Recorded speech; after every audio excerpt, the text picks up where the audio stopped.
gostaria de pensar um pouco com vocês sobre as 10 pragas do Egito. Esses textos se encontram no capítulo 7, 8, 9 e 10 de Êxodo, e eu gostaria que vocês mantivessem suas Bíblias abertas a partir de Êxodo capítulo 7. É um texto muito conhecido, isso facilita a nossa compreensão e também a compreensão deste pregador.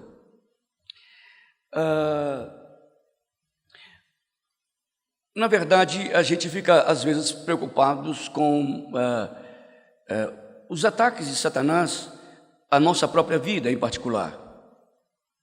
E isso nos preocupa mesmo, porque há um convênio quase que antinatural da nossa carne, que é tendente a trabalhar com as coisas que são comuns a Satanás.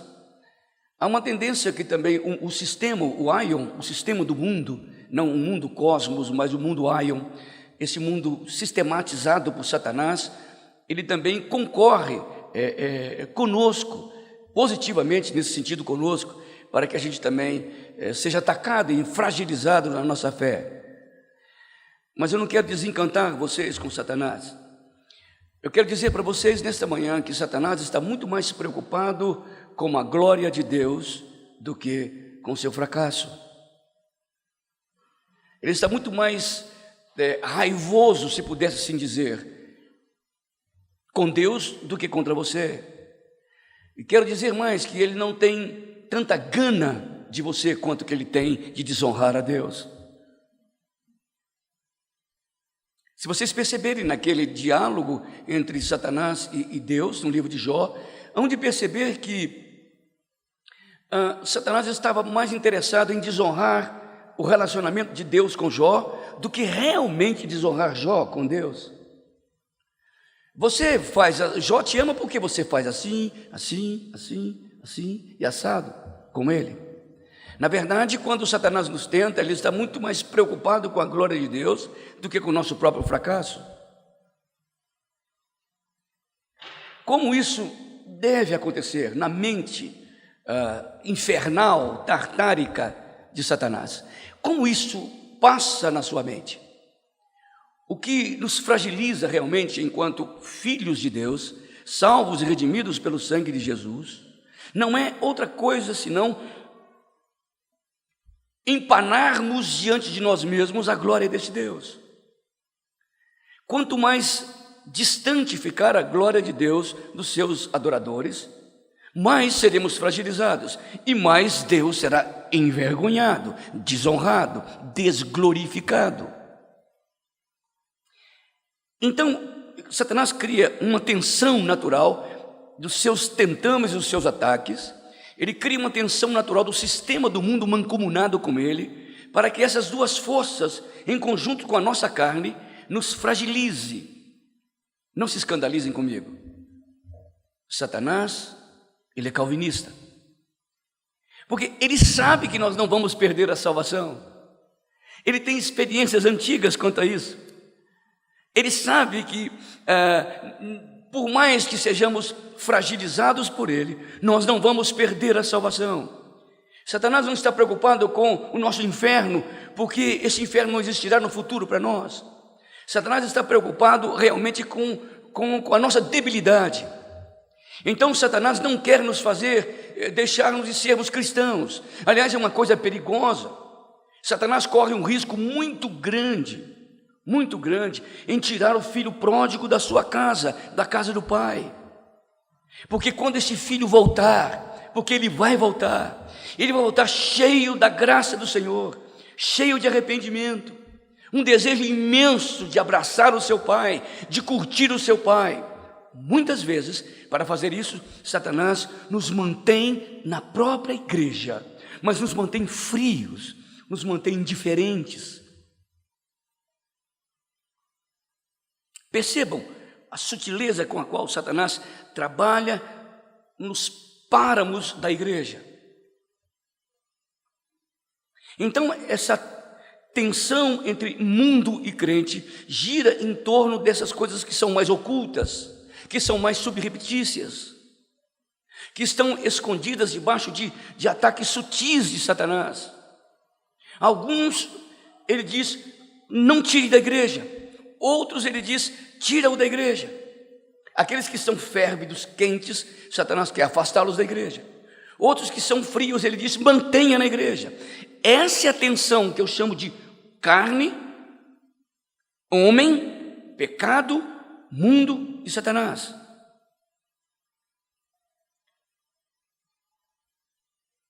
Satanás não quer nos deixar fora do cristianismo, porque é impossível para ele.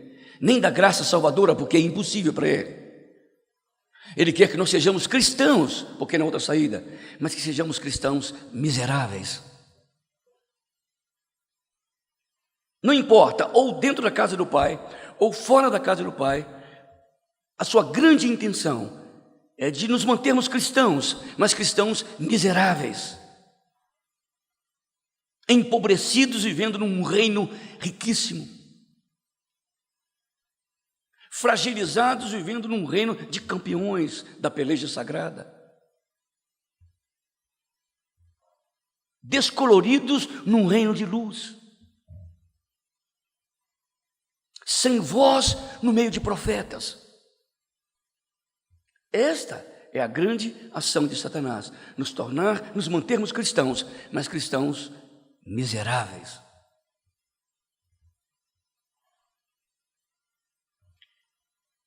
Eu tenho acompanhado na história da igreja cristã, e isso me interessa muito, desde o tempo dos apóstolos, as tentações de Satanás contra a igreja, como ele colocava os cristãos dentro das cadeias, e depois no tempo de Roma, das arenas, e depois da patrística, em sacrifícios terríveis aos cristãos. Eu creio que Satanás conseguiu fazer uma coisa extraordinária no século 21. E se a gente não for perceptivo, sensível ao ataque de Satanás, não percebe isso.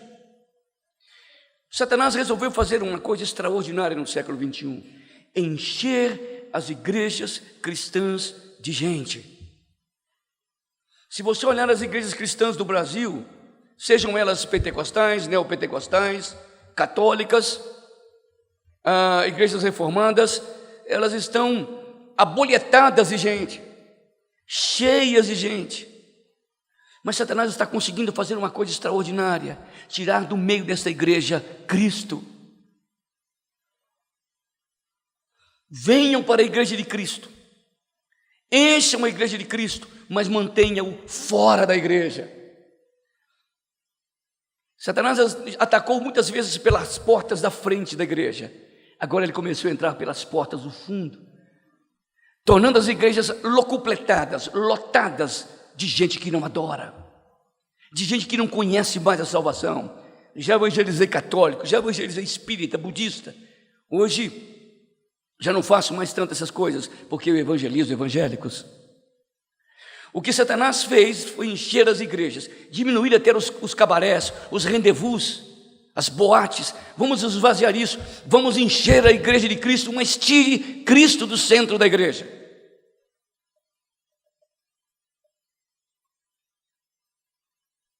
Não permita que eles sejam verdadeiros adoradores, porque quando o crente não adora, ele fracassa. Quando o crente não adora, ele perde o seu tônus, a sua força, o seu músculo, o seu vigor, a sua possibilidade de impactar o mundo com essa mensagem revolucionária da glória do trono de Deus, do seu Filho e do poder do seu Espírito. É isso que está acontecendo. Eu estou falando, usando toda essa parafernália aqui de armas introdutórias, para dizer que Satanás fez a mesma coisa quando ele não quis deixar o povo hebreu sair do Egito. Ele usou o mesmo artifício, a mesma estratégia. O que Faraó, na verdade, que seria um antítipo de Satanás, ou um tipo de Satanás, o que na verdade Faraó queria era não deixar o povo de Deus adorar. Se vocês olharem no capítulo 7, versículo 2, vocês vão dizer Deus dizendo através de Moisés: deixa o meu povo ir. Se vocês olharem no capítulo, versículo 14 desse mesmo capítulo, Satanás, a Faraó, recusa deixar o meu povo ir para adorar. Versículo 16, diga a Faraó, deixa o meu povo ir para adorar. Capítulo 8, versículo 1, deixa o meu povo ir para adorar. Capítulo 8, versículo 20, deixa o meu povo ir para que me sirva. Então essa é a grande armadilha, a grande arapuca das sutilezas de Satanás, em impedir que o povo saia para adorar, porque um povo que não adora é um povo que tem Deus dentro do qual Deus não age. Essas igrejas nossas estão, repito, cheias de gente que não adora mais, que estão envolvidos até com riquezas, envolvidos com milagres, ou até com um bom púlpito, ou até com uma boa teologia, ou até com bons pregadores, bons teólogos, mas que não adore, desde que Jesus não seja o Senhor, desde que Ele não seja visto, desde que Ele não encante mais o nosso coração. Crie qualquer sucedâneo, qualquer substitutivo, mas que Cristo não seja adorado, que Ele não seja amado, que a gente não mais se encante com Ele. Coloque qualquer coisa sobre Ele, mas tire a cruz. Esse é o grande ataque e a grande ação de Satanás. O grande alvo de Faraó era não deixar o povo adorar ao Senhor no deserto, oferecer sacrifício a Yahvé, que era o Deus dos hebreus. Então, pensando nisso, eu queria trazer para vocês essas sutilezas de Satanás, esses ardis de Satanás.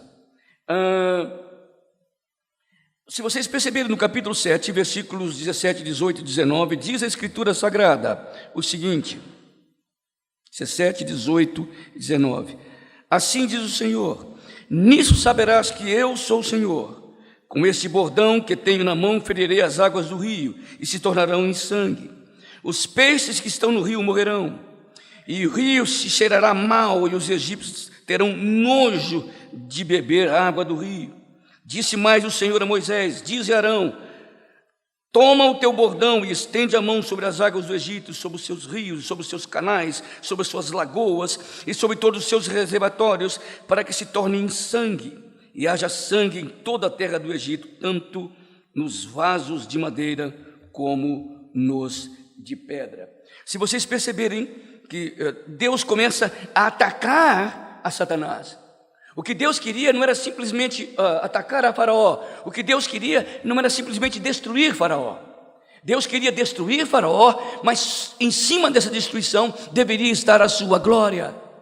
E Deus começa a ferir o grande pai do Egito, a mãe do Egito, o útero do Egito, que era o Nilo. Era amado e querido e adorado como Deus, provedor de todo o sustento do Nilo. Como dizia Champollion, na verdade o Egito é um presente do Nilo. E então, Faraó, no versículo 23, quando Deus começa a atacar a Faraó, nota que até então, Faraó não estava preocupado com o povo de Israel, e nem Deus muito preocupado com ele, com o seu povo. Deus estava preocupado em destruir, em destronar os deuses de Faraó, para que a sua glória resplandecesse. E o que Faraó contra-atacou como? Veja no versículo 23, porém, os magos do Egito também fizeram as mesmas coisas com suas ciências ocultas, de maneira que o coração de Faraó se endureceu e não os ouviu, como o Senhor tinha dito. Satanás contra-ataca o ataque de Deus.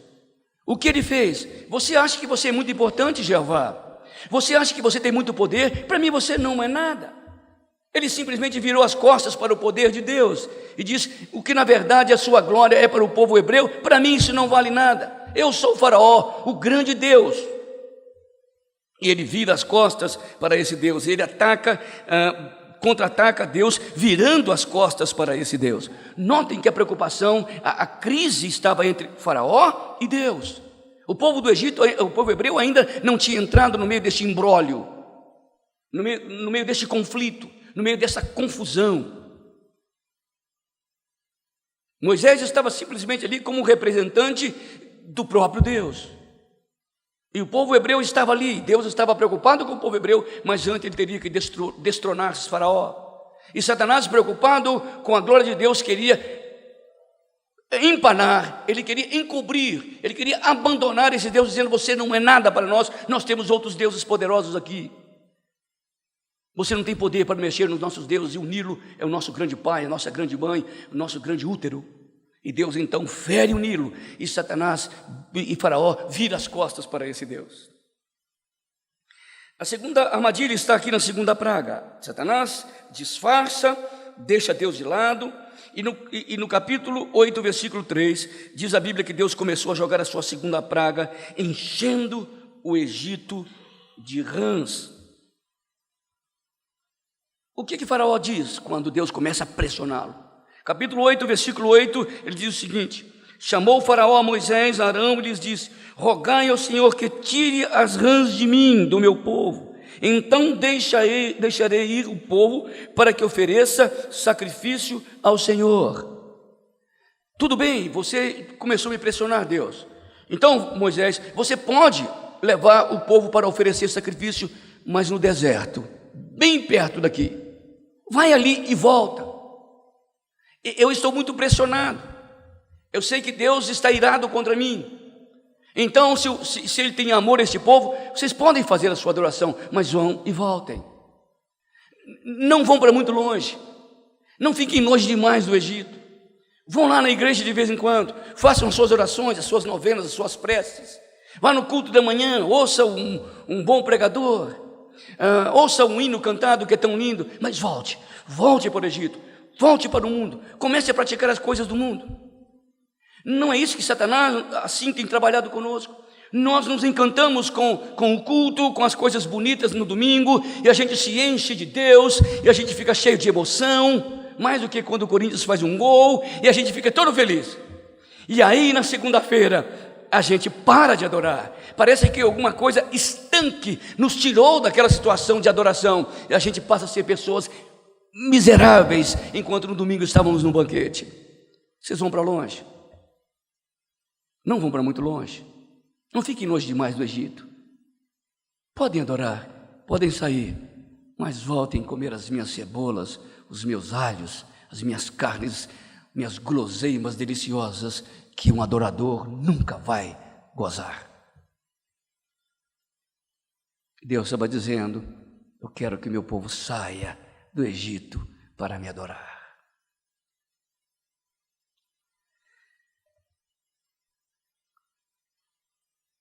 Vocês podem ficar à vontade, vão para lá, mas não vão completamente. Deixa alguma roupa aqui nesse guarda-roupa, nesse closet. Deixa algum perfume. Deixa alguma história bacana, gostosa para contar aqui, porque vocês vão voltar. E notem, se não, o que aconteceu quando Moisés havia tirado o povo do Egito. Aquele povo incrédulo disse o seguinte: nós queremos voltar para o Egito. Nós tiramos tudo de lá, saímos com uma riqueza, mas deixamos as nossas comidas deliciosas lá no Egito. E Deus disse: eu quero que o meu povo saia, para que ele se torne verdadeiro adorador.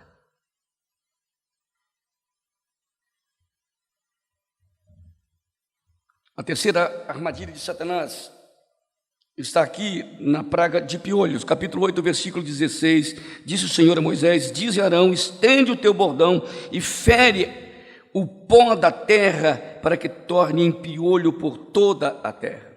Vocês imaginem agora esta terra completamente tomada de piolhos. Quando batia o vento como poeira, ao invés de subir poeira, subiam piolhos.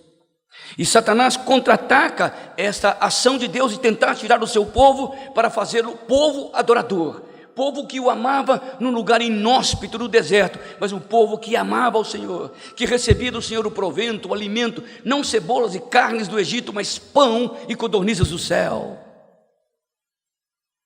Versículo 16, Satanás então diz,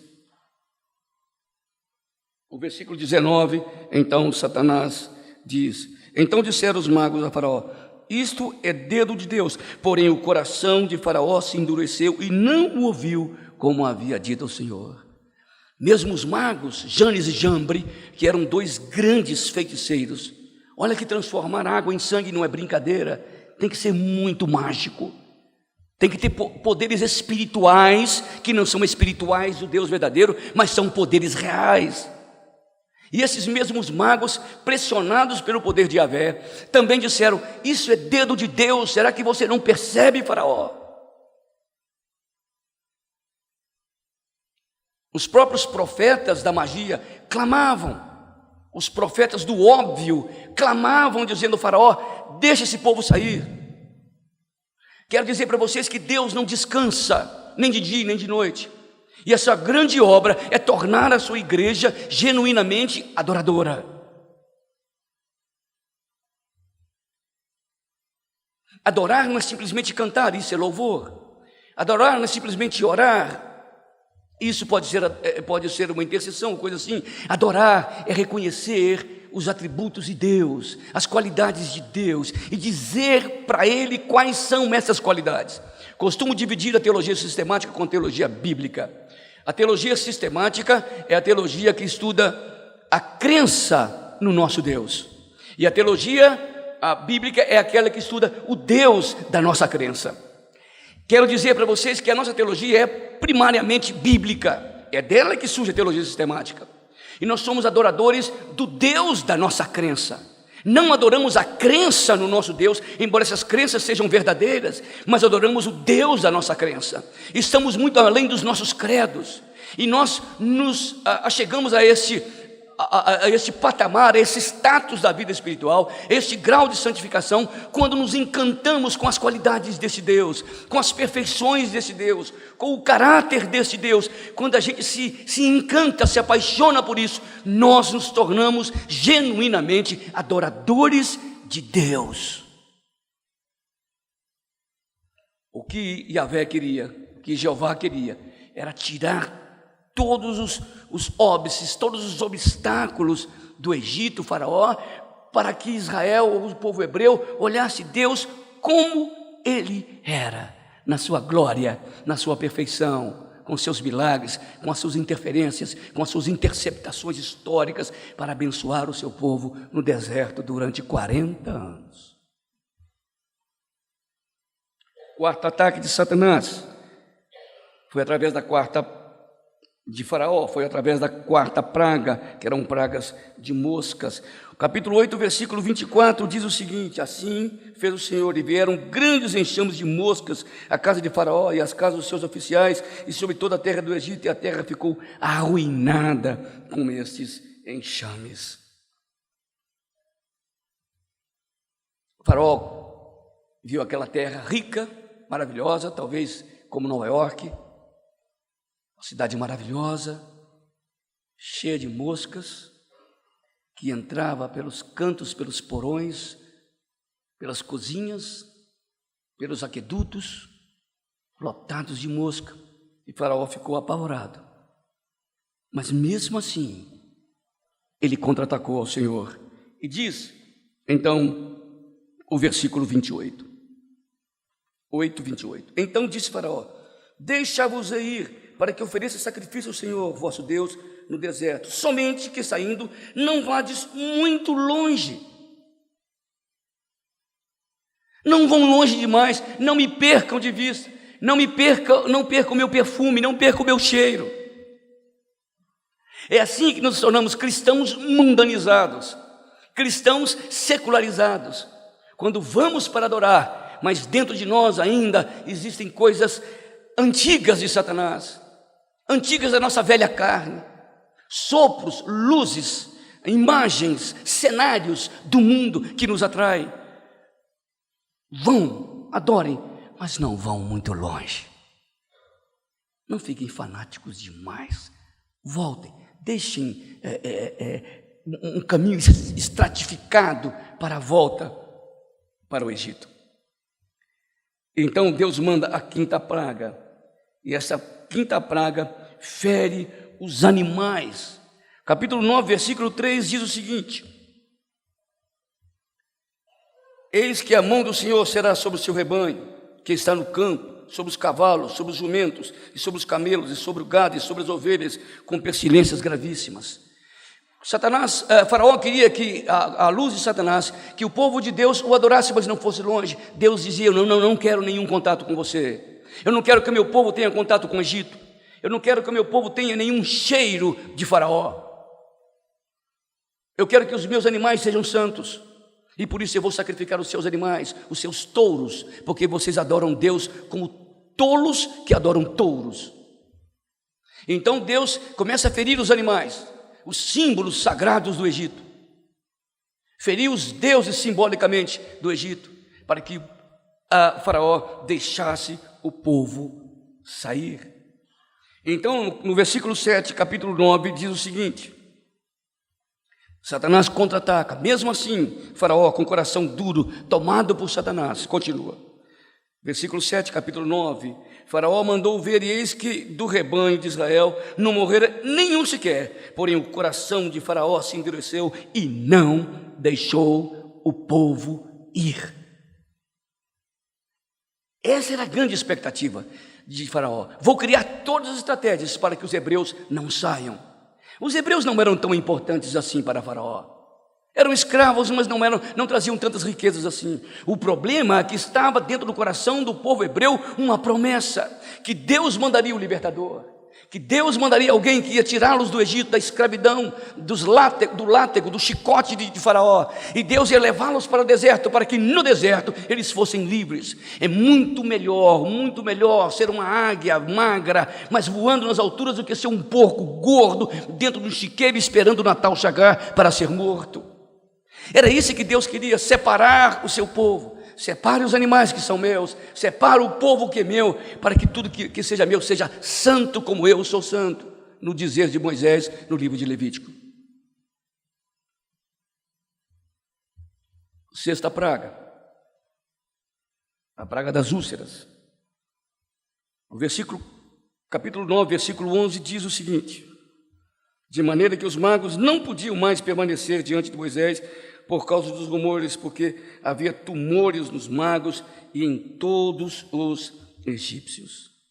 Agora, não somente os deuses, os símbolos sagrados, os totens, os moais do Egito foram quebrados, mas os próprios profetas, os próprios magos, os fetichistas e os mágicos foram destronados, porque eles não podiam caminhar diante do poder de Yahvé. Agora, Faraó estava completamente despido, sem força, desarmado, desconectado das realidades espirituais dos seus deuses. Mas ainda assim, o coração de Faraó continuou duro. Sétimo ataque, a praga de chuvas, de pedras que vieram sobre ele. Capítulo 9, versículo 14 diz o seguinte: pois essa vez vos enviarei todas as minhas pragas sobre o teu coração, e sobre os teus oficiais, e sobre o teu povo, para que saibais que não há quem seja semelhante a mim em toda a terra do Egito. Agora, Faraó, as pragas que eu vou jogar sobre vocês, elas não estarão somente na sua cidade, nos seus deuses, mas elas atingirão o seu coração. Eu vou te carcomer, eu vou te enfraquecer, não política ou socialmente ou psicologicamente, mas eu vou enfraquecer a sua alma, vou sugar a sua alma, vou jogar praga para dentro do seu coração. E o versículo 24 diz o seguinte, mesmo capítulo 9: de maneira que houve chuva de pedras de fogo misturado com chuva de pedras, tão grave que nunca houve em toda a terra do Egito, desde que veio a ser nação. Quando o Faraó começou a olhar o seu grande império, completamente dilapidado pelo poder de Yahvé, o seu coração começa a ficar sofrido, dolorido, magoado, triste e derrotado. Então Deus manda, mesmo assim, no versículo 28, Deus diz: eu quero que o meu povo saia. Orai ao Senhor, Faraó dizia, pois já bastam essas grandes trovões e chuvas de pedra. Eu vos deixarei ir e não ficareis mais aqui. Eu já não aguento mais. Vocês podem ir, podem ir embora, mas fiquem perto da gente.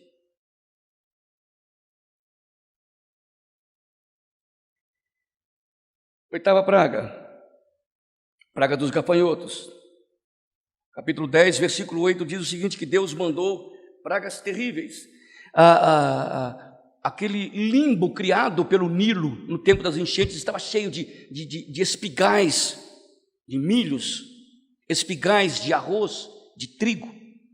E Deus manda então os gafanhotos, e eles passam como uma avalanche e comem toda a riqueza do Egito. Aquilo que José havia feito com tanta luta para ajudar o seu povo e o povo hebreu, agora Deus destrói a riqueza produzida pela grande mãe que era o Nilo. E os gafanhotos brotam da terra como uma poeira, como areias do deserto, e destroem aquelas lavouras imensas, aqueles campos amarelados cheios de trigo, de seiva. E o Egito começa a ficar num deserto, onde havia verde, agora havia destruição, onde havia comida, agora havia fome, onde havia vida, agora havia morte. Os gafanhotos apareceram ali e comeram tudo. Qual foi a resposta de Faraó? Capítulo 10, versículo 8. Então Moisés e Arão foram conduzidos à presença de Faraó, e este lhes disse, ide, servi ao Senhor, vosso Deus. Porém, quais são os que hão de ir?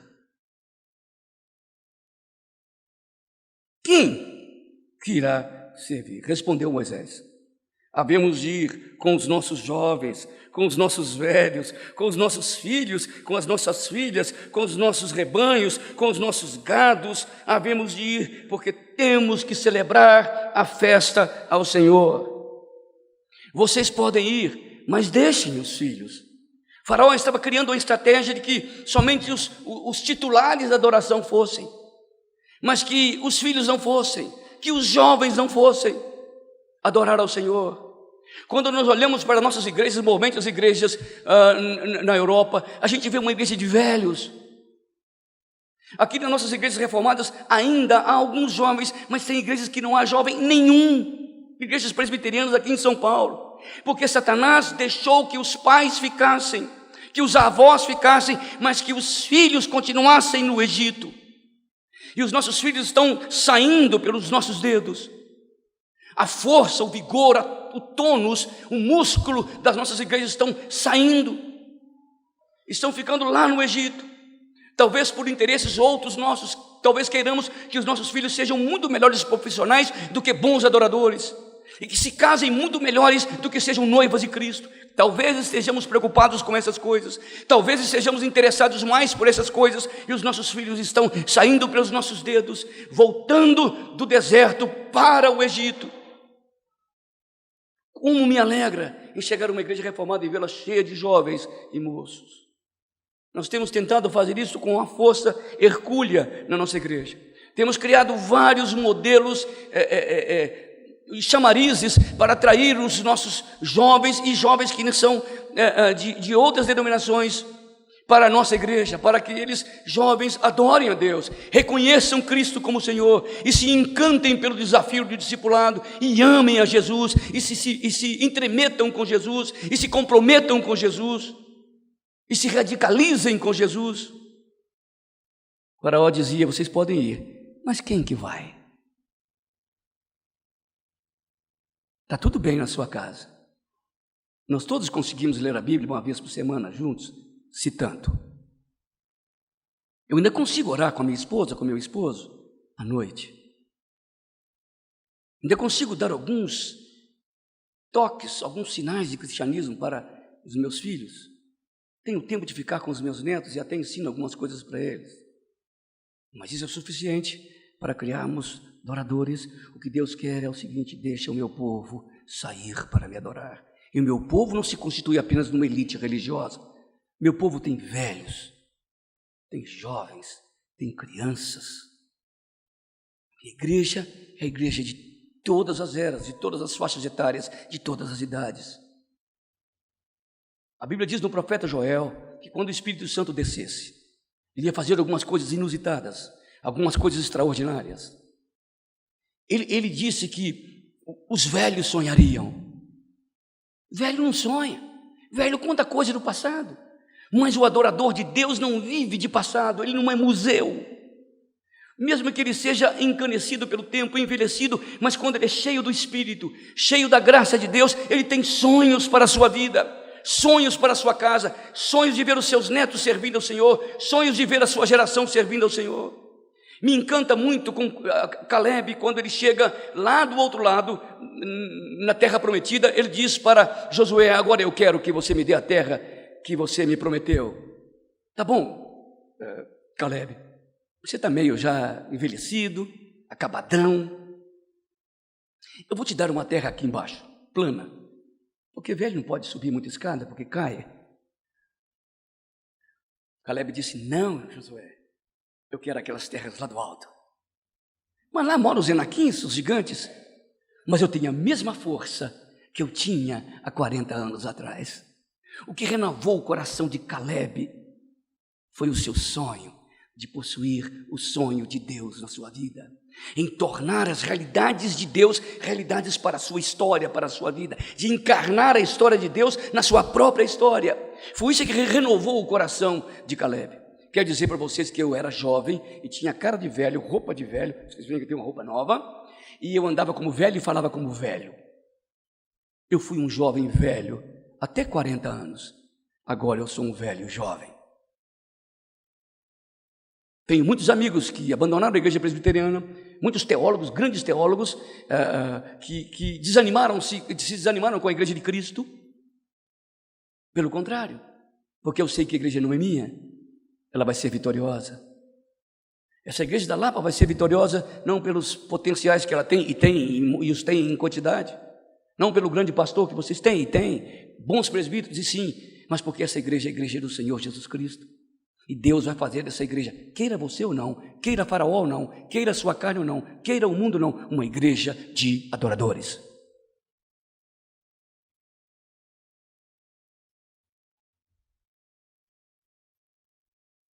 Quem que vai? Versículo 10, ele diz o seguinte, capítulo 10, versículo 10. Replicou-lhe Faraó: seja o Senhor convosco, caso eu vos deixe ir, e as crianças, vede, pois tendes conosco más intenções. Como pode haver culto sem criança? Na igreja presbiteriana, as crianças não são apenas um apêndice. As crianças são membros da igreja. Na comunidade de Israel era a mesma coisa. As crianças faziam parte do pacto, aliás, e Yahvé é o Deus do pacto, é o Deus da aliança, é o Deus do pai, do avô, mas também Deus do filho, do bebê de colo e do neto. Por isso que trazemos os nossos filhos para o batismo. Isso não é apenas um rito, não é apenas um requinte litúrgico. Isso faz parte da promessa de Deus para o seu povo. Porque a mãe ou o pai, se forem crentes, o filho será santo, as nossas crianças serão santas. E Deus entendia que o povo hebreu tinha filhos santos, tinham crianças que não iam ficar no Egito, escravas, vendidas aos ataques e às tentações de Satanás. As crianças deviam ser separadas. E Faraó dizia: vocês podem ir, mas não levem as crianças. Onde não tem criança, não tem vida, não tem esperança, não tem futuro, não tem mais nada. Se as nossas crianças das igrejas deixarem de ser adoradores, a nossa igreja já está morta. Nós temos que criar bebês que adorem ao Senhor, crianças que adorem ao Senhor, adolescentes que adorem ao Senhor, jovens que adorem ao Senhor. Quando Samuel queria ungir o rei de Israel, foi à casa de Jessé e tentou ungir aqueles moços bonitos, soldados, depois de Saul. E Samuel disse: mas os seus filhos, são esses só os seus filhos? E Jessé disse: falta ainda o menor. Então foram buscar a criança, o menor, um moço imberbe, impúbere, jovenzinho, chamado Davi. E quando aquela criança entrou na casa onde Samuel estava, o óleo da graça de Deus caiu sobre ele. E Deus disse: neste menino está a minha esperança, ele é o homem segundo o meu coração. Isso não pode ser apenas uma retórica. Isso tem que ser a verdade mais primacial, mais basilar da nossa igreja. Os nossos filhos precisam de aprender a adorar ao Senhor, a se encantar com a glória do Salvador, a serem crianças, a exemplo de João Batista, cheios do Espírito Santo dentro do ventre da sua mãe. E isso compete aos pais educarem as crianças no caminho do Senhor. Podem ir, vão para a igreja, deixa os moços aí, deixa as crianças com as babás, eles choram muito. Eu prefiro ouvir 1000 vezes lamento e choro de crianças da igreja de que com olhares preocupados por elas, porque elas estão atrapalhando o culto. Deixa as crianças chorarem. Vocês podem ir. O seu Deus está me impressionando demais, mas por favor, não leve o menor, não leve as crianças. Notem que agora Satanás abandona um pouco a crise com Deus e entra no âmago, no imo, no centro mesmo da esperança, da cultura do povo hebreu. Se eu tiro as crianças, eu consigo destruir esse povo. Pode ir, mas por favor, não leve as crianças. Criança, não. Qual que é o alvo de Satanás na sua casa? Destruir os seus filhos, destruir os seus netos, que eles não tenham mais vigor espiritual, que eles não tenham a mesma alegria que você tem, o mesmo encanto que você tem, a mesma paixão que você tem. É isso que ele quer. Então, lenta e pachorrentamente, o povo de Deus, através desses ardis de Satanás, perdem a sua força, perdem a sua própria glória, porque a glória de Deus está sobretudo e antes de tudo nos nossos filhos e nos filhos dos nossos filhos.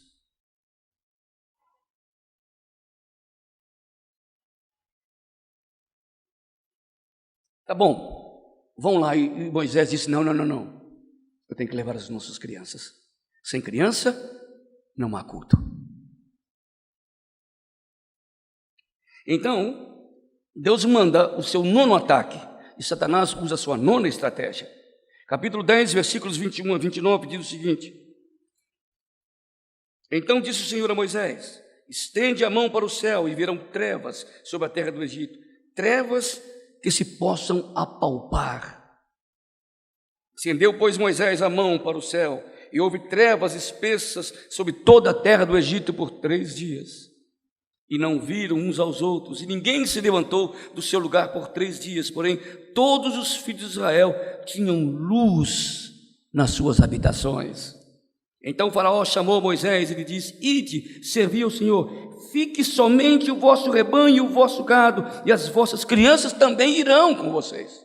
Tudo bem, se vocês querem levar as crianças, levem, mas não leve o gado, não leve os cordeiros, não leve as ovelhas. Como Israel iria oferecer culto com seus velhos, os seus sacerdotes, seus líderes, seus jovens, suas mulheres e homens e crianças, se não houvesse rebanho? Não pode haver culto sem sacrifício. Não há adoração na Páscoa se o cordeiro não morre. Não há adoração sem que o sangue de Jesus seja esparzido na nossa cabeça, no nosso coração, na nossa alma. Não há possibilidade alguma de servirmos e adorarmos a Deus como Ele é, se não houver na verga daquela porta ali da entrada um sangue esparzido de Cristo, Cordeiro Pascal. Satanás faz assim conosco, que nós prestemos adoração a Deus sem a intercessão, sem o sangue de Jesus. Me preocupa muito com as nossas pregações, inclusive reformadas e protestantes, que a gente quase não fala mais da cruz de Cristo. Pessoas que quando ficam velhas como cristãs, não falam mais, não se alegram mais dizer: Jesus, Tu és o meu Salvador. Jesus, tu derramaste o teu sangue na cruz por mim. Raramente a gente ouve isso nas orações. É isso que Satanás faz, quer que entremos para esses grandes ajuntamentos, mas sem a cobertura do sangue do Cordeiro. E não há culto sem o sangue do Cordeiro, não há música verdadeira sem o sangue do Cordeiro, na oração que chega à presença de Deus sem o sangue do Cordeiro, então não há adoração. E Deus quer que Faraó deixe o povo sair para o deserto para adorar a Yahvé, o Deus de Israel. Tá bom, você pode ir, vai embora. Vai com a sua criança, com todo esse povo aí, mas não leve o rebanho.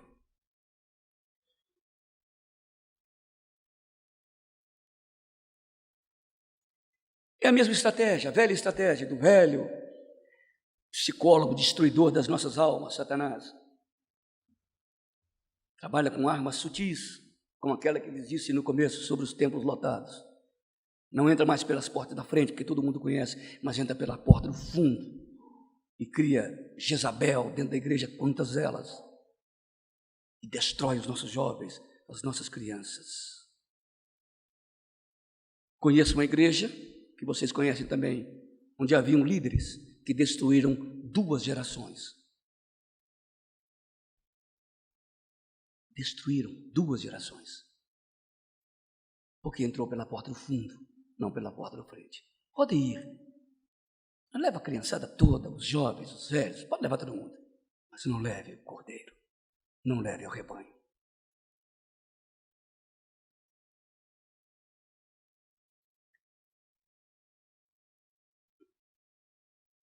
Qual foi a última resposta de Deus? O último ataque de Deus a Faraó: vou matar os seus primogênitos. Você acha que os seus filhos são importantes? O seu primogênito, Faraó, é o futuro Faraó, é o futuro rei desse povo. Se você acha que ele é tão importante para você, e os seus filhos são tão importantes, e os meus filhos e as minhas crianças? Se eu matar os seus primogênitos, o Egito vai acabar. Como você não quer que o meu povo saia para o deserto com as crianças, porque o povo hebreu vai morrer, vai acabar na sua fé, vai se imiscuir, se misturar com as nações cananitas, e eles não serão nada. Então Deus manda uma praga terrível e começa a destruir todos os primogênitos. E em todo lugar, na casa dos hebreus, onde havia o sangue marcado do cordeiro, as crianças viviam.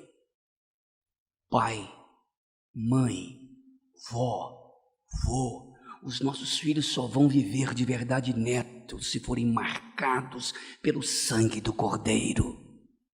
Os nossos primogênitos só viverão se foram cravados pelo sangue do Cordeiro. Poderão ser grandes homens no futuro, mas longe de Deus, vivendo longe do deserto, da presença do povo de Deus, gozando os prazeres transitórios, como diz Hebreus, do Egito.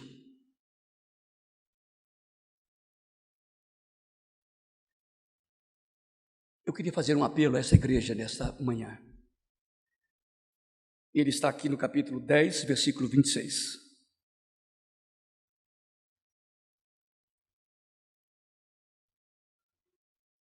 E também, diz Moisés, os nossos rebanhos irão conosco, e nem uma unha ficará.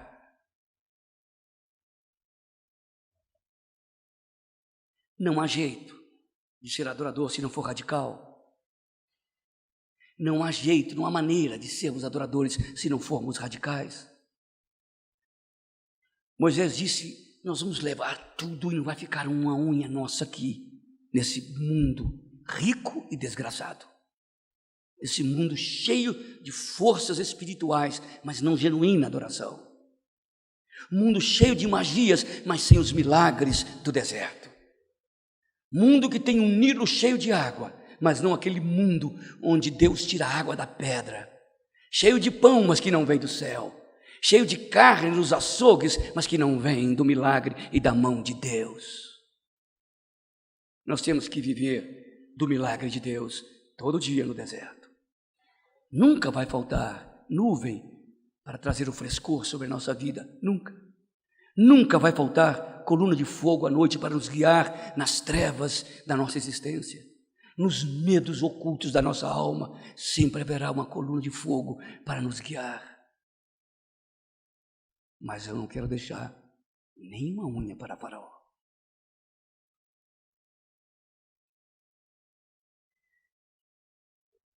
O que Faraó queria? Ele queria que Israel não deixasse de adorar a Deus, mas que não fosse muito radical. Não se meta muito com esse negócio de cristianismo, você vai se tornar fanático. Não há jeito de ser cristão fanático, não há jeito. Porque não há limite para quem ama Jesus. O único excesso que não é pecado é o amor a Deus, é a adoração a Deus. Nisso não há excesso. Quero terminar dizendo que Satanás nunca vai desistir de você em duas coisas. Ele nunca vai desistir de saber que você é crente em Cristo.